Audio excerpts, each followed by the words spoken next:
ఇప్పుడు customer 1815 to 2500 వేసుకున్న తర్వాత వాళ్ళ క్యాలిక్యులేషన్స్ ప్రకారం ఇస్తారా సార్ మీరు కూడా, లేకపోతే అంటే అక్కడ వేస్తామంటే మా ప్రాఫిట్ మీద కూడా పెట్టుకోండి, ఇన్వెస్ట్మెంట్ ఎంత ప్రాఫిట్ పెట్టుకుంటారు? ఎగ్జాక్ట్లీ, ఇన్వెస్ట్మెంట్ ఎంత చేసాం, ఇందులో ఇన్వెస్ట్మెంట్స్ ఎవరెవరు ఇందులో ఇన్వెస్ట్మెంట్ ఎంత అమౌంట్ పెట్టారో, సో మా ఇన్వెస్ట్మెంట్స్ అమౌంట్స్ ఎంత వస్తాయి. జనరల్గా బయట అనుకుంటారు అపార్ట్మెంట్స్ కన్స్ట్రక్షన్ లో కానీ విల్లాస్ కన్స్ట్రక్షన్ లో బిల్డర్స్ కి పెద్దగా మార్జిన్స్ వచ్చే అవకాశం తక్కువ అండి. బికాస్ ఏంటంటే ఒక టైం పీరియడ్ ఉంటుంది, ఆ టైం పీరియడ్ లో ప్రాజెక్ట్ కంప్లీట్ అయితేనే రిటర్న్స్ వస్తాయి బిల్డర్ కి. ఇన్ టైమ్ లో ప్రాజెక్ట్ కంప్లీట్ కాలేదనుకోండి, ఇంట్రెస్ట్ లో ఇవన్నీ క్యాల్కులేషన్ చేసుకుంటే మనం ఏదైతే ఎక్స్పెక్ట్ చేసిన అమౌంట్ అనుకుంటాం ఈ అమౌంట్ మైనస్ లోకి వెళ్ళిపోతాం. బికాస్ ఆఫ్ ఈ రోజు అన్ని కాస్ట్ ఆఫ్ ఎక్స్పెన్స్ అయిపోయింది. ఈ రోజు గవర్నమెంట్ మనం చార్జెస్ కానీ హెచ్ఎండి అప్రూవల్స్, పర్మిషన్స్, నాలా చార్జెస్, ఈ చార్జెస్, టోటల్ లెంగ్త్ ఆఫ్ మరి ఇవన్నీ పెట్టుకుంటే చాలా ఎక్స్పెన్సివ్ ఈ రోజు.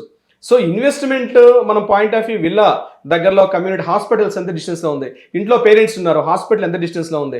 ముఖ్యంగా నేను చెప్పేది ఏంటంటే ఔటర్ రింగ్ రోడ్ కనెక్టివిటీ కాస్త 3 to 4 kilometers రేడియస్ లో ఉన్న విల్లాస్ లో ఇన్వెస్ట్ చేసుకోవడం వల్ల చాలా వరకు అడ్వాంటేజ్ ఉండే అవకాశం ఉంది. రింగ్ రోడ్ కనెక్టివిటీ ఫ్యూచర్ లో అది మనకి మెయిన్ సర్కిల్ అవుతుందండి.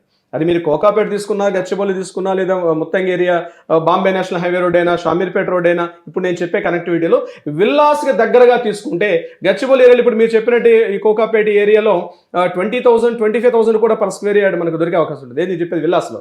అదే మీరు కాస్త కనెక్టివిటీ దూరంగా వెళ్ళారు అనుకోండి, రింగ్ రోడ్ సర్కిల్లోనే, అక్కడ మీకు 10,000 12,000 రూపీస్ దొరికే అవకాశం ఉంది. అంటే మీరు నెగోషియేషన్స్ చేసుకోవడం, బార్గెన్ చేసుకోవడం, కన్స్ట్రక్షన్ వాల్యూ ఎలా ఉంది చూసుకోవడం, కన్స్ట్రక్షన్స్ ఎవరు చేస్తున్నారు ఇది కూడా మీరు ఇవన్నీ కంపేర్ చేసుకోవాలి. వాళ్ళు వాడుతున్న మెటీరియల్ ఏ మెటీరియల్ వాడుతున్నారు, ఏ టైప్ ఆఫ్ ఏ సిమెంట్ క్వాలిటీ వాడుతున్నారు, ఏ గ్రేడ్ సిమెంట్ వాడుతున్నారు, స్టీల్ ఏ బ్రాండ్ వాడుతున్నారు, ఇవన్నీ కూడా మీరు చెక్ లిస్ట్ క్లియర్గా చేసుకోవాలి.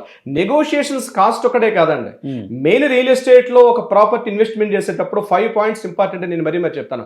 First one is the rate card, అంటే లొకేషన్, ఏ లొకేషన్ లో తీసుకుంటారని చాలా most important.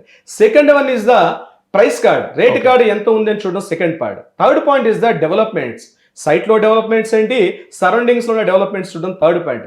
Fourth point is the legality, అంటే మీరు తీసుకున్న సైట్కి లీగల్ డాక్యుమెంట్స్ అన్ని పర్ఫెక్ట్గా ఉన్నాయా లేదా.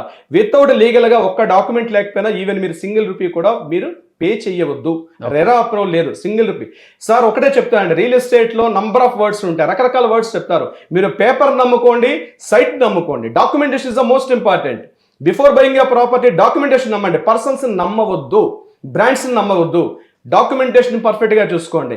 ఇక లాస్ట్ ఫైనల్ 5th పాయింట్ అంటే రేట్ అప్రిసియేషన్ ఎంత స్కోప్ ఉంటుంది, ఇన్ని రోజుల్లో ఎంత రిటర్న్స్ వస్తాయని కూడా కంపేర్ చేసుకోండి. These are the prime 5 factors అంటాను నేను. ఈ 5 points చెక్ చేసుకుని ఇన్వెస్ట్మెంట్ ముందుకు రండి రోషన్ గారు. సుమన్ టీవీ ప్రాపర్టీ ఎక్స్పోని ఫ్యామిలీతో విజిట్ చేయండి, మీ డ్రీమ్ హౌస్ ని సెలెక్ట్ చేసుకోండి. ఫ్రీ ఎంట్రీ కోసం ఇప్పుడే కాల్ చేయండి 9000979333.